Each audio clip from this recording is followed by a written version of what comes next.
Lord, please bless my plans for my family.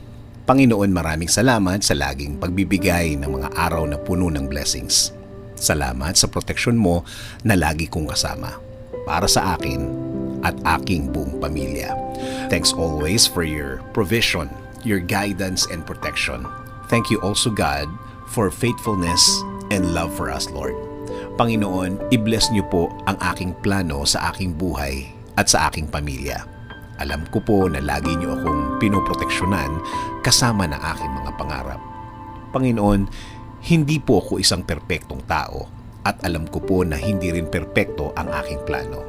Pero kayo na po ang bahalang mag-ayos ng mga mangyayari.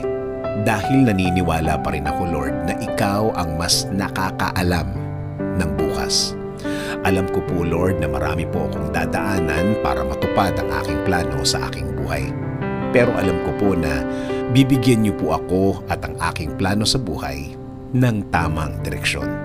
Hindi rin po ako nag-aalala na baka hindi po matupad ang mga ito dahil alam ko, Panginoon, na lagi po kayong andyan para ibigay ang mga oportunidad na kailangan ko para mapalapit ako sa aking plano sa aking buhay at para sa aking pamilya.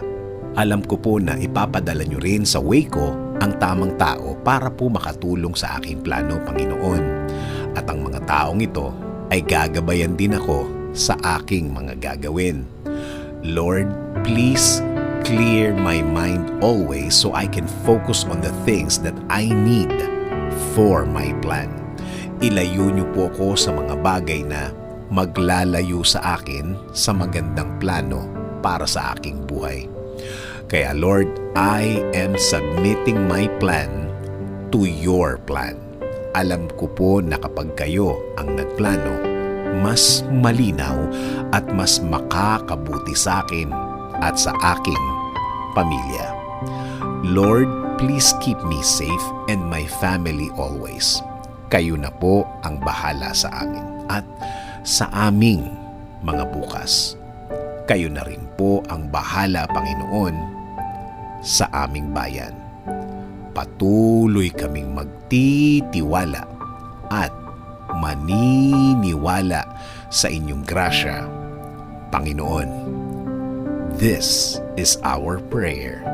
In Jesus' name, Amen.